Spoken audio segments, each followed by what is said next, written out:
Are you thinking about a big life change? Maybe something as major as retiring? If so, this video is for you because I'm going to share with you the 8 simple changes I made in order to be able to retire at 59. And the first one is to just acknowledge that this is scary. This is a big life change.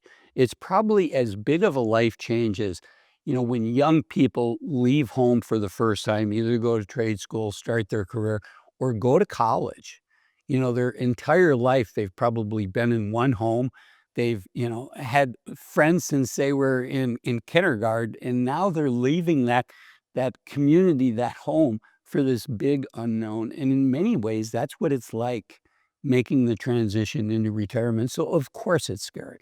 Of course you're going to have second doubts. Of course your palms are going to get sweaty thinking about giving up that paycheck. Most of us have been working for 20, 30, 40 years or more. And that entire time we've gotten a paycheck, we've had new money coming in twice a month or whatever the payment schedule was.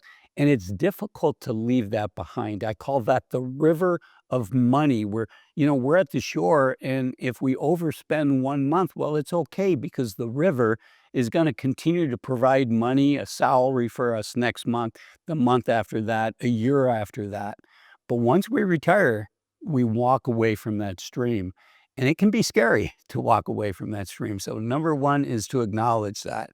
The next one is if you're married, I really encourage you to make sure you're on the same page as your spouse. This is not just a big life change for you if you're thinking about retirement, but it's also a big life change for your spouse. Now, an example for me is my wife retired before I did, and she encouraged me to retire as well, but I was enjoying what I was doing, and I wanted to wait a couple more years. But we got on the same page beforehand. And if your spouse is home, if your spouse is not working, right now, you're probably spending 2, 3 hours at most during the work week together. And most of that's probably doing life, just life stuff, cooking, grocery shopping, cleaning the house, taking care of the garden, things like that. So, you're probably looking at 15 hours a week, probably for the average couple that they're actually spending time together. But once you retire, potentially you have 168 hours in a week, and that's a lot of time. So get on the same page.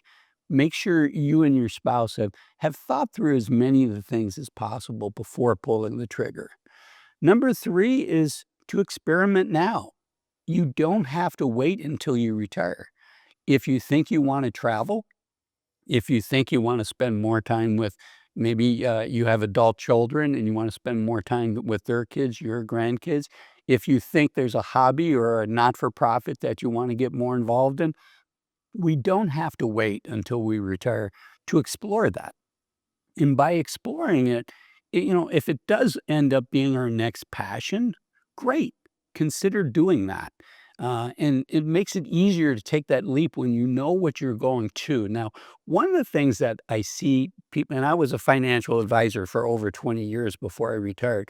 One of the things that I see trip people up is they think that their next purpose in life, their next activity, their next passion has to be something that they would do 40 hours a week. I've heard many times, I don't want to golf 40 hours a week. I don't want to golf 5 days a week. I don't want to fish 5 days a week. I don't want to travel 365 days a year. And those are all very, very true. But what I found, I've been retired about 9 months now, is if I have 10 to 20 hours of things that give me purpose and meaning, that's enough. And I can enjoy the other time, the free time, to let life happen and to explore and to enjoy the moment. So don't let the fact that you don't have 40 hours of things that you think, okay, this is what I'm going to do Monday morning at 8 a.m. And this is going to, I'm going to get involved in this not-for-profit. I'm going to, be an executive director. Maybe if that's what your passion is, but that's another job. So don't think that you need 40 hours. It's okay if you have 10 to 20. You will fill in the other time as you let yourself just live and see what things are kindling a new passion in you. Okay, super important, number four. And that is to put together a plan, to get your finances in order before you retire. Remember, these are 8 things simple changes to do before you retire to make it easier to make that leap. And I can tell you, I chickened out once. I was planning on retiring before COVID. Uh, and decided not to. That was a major, major event. Hopefully, we never have to go through something like that again. But these are the things that I did as I prepared the second time, and even with all the things I'm sharing with you today, it was still hard. I still had this sick feeling in my stomach. God, this is hard. But I knew that 65-year-old Azul. I retired when I was 59.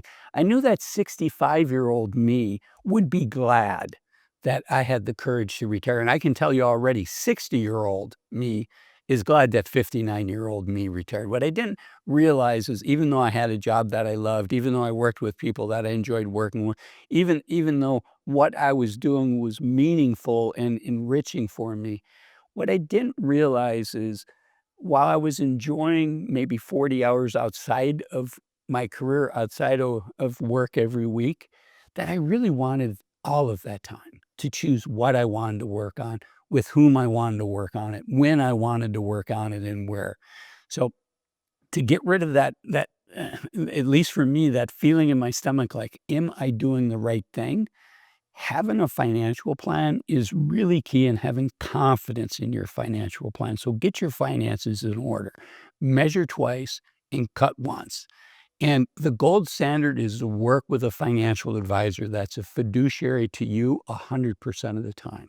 I realize many people watching are not going to do this. It does cost about 1% a year of the money that the financial advisor is managing for you. And if you're somebody that says, hey, so I get that. I see that that's your gold standard, but I want to do it myself either because I can't find somebody that I trust, or it's my life savings and I want to do it myself. It's your money, absolutely. Do whichever you want. I would say the next best thing to working with a financial advisor is to have software that's designed to help you make the right decisions, to help you make sure that you're not forgetting anything and make sure you have the confidence. The software I like is called Bolden. It's much better than using an Excel spreadsheet or Google Sheets. Just super easy to make a mistake that way or forget something. You can sign up for Bolden here. It used to be called New Retirement. I'll also include a link down in the description. I am an affiliate, so you'll be supporting the station, the channel, if you use the link there. Okay, once you have a plan, I urge you to get a second opinion. I think this is really important. And there's different resources. Some financial advisors will give you a second opinion on your plan, but there's different resources, but it's helpful to get a second opinion just so that you're minimizing the likelihood that you might be forgetting something and you're increasing the confidence. When you're talking to a financial advisor, again, myself having done it for over 20 years, I want you to have a 95, a 97, a 99% likelihood of success. And the difference between an 80% likelihood of success and 97% is measured in years. It might be another 3, 4, 5 years. So if you want to retire sooner, the question to ask a financial advisor, the question to ask somebody that you're asking a second opinion on is, can we make this work? Is there a way to make this work? And then you have to make the trade-off. Your financial advisor might say, there's an 80% chance this is going to work. And if you're comfortable with that uncertainty, another way to say there's an 80% chance that your plan will work is there's only a 20% chance that your plan's going to fail. And you may very well find yourself in the half or above of plans that are doing better than anticipated. If you decide to keep working, again, there's no right or wrong, but you will have 100% likelihood of giving up that 1 year, 2 years, 3 years, however long that you continue working. So weigh that carefully. Okay, the next one, we talked about having a plan and having a second opinion. The next one is to test drive your plan.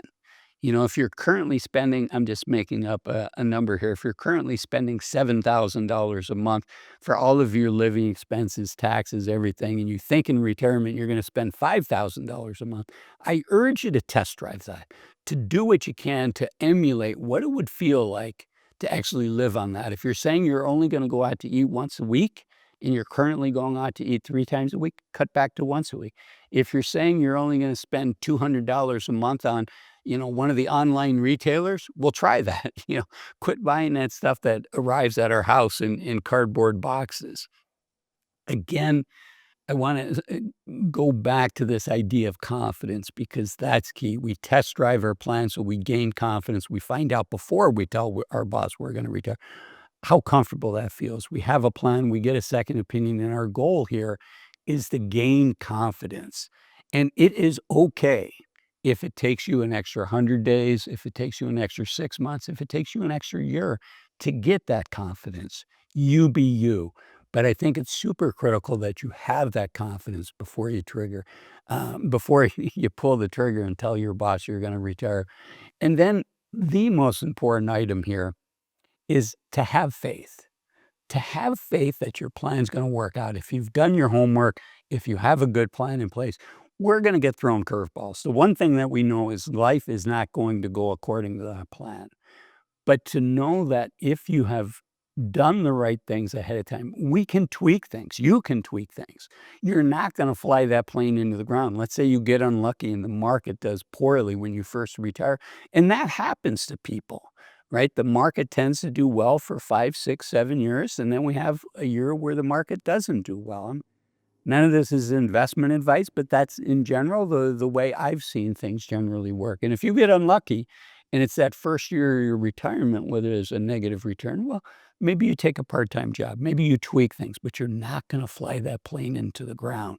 So these were the 8 simple things that I did to get myself ready to retire. If you like videos like this, if you like learning my thoughts on how to make good decisions regarding retirement, the YouTube algorithm says this is the next best video of mine specifically for you to watch next. Thanks for watching this one. Bye-bye.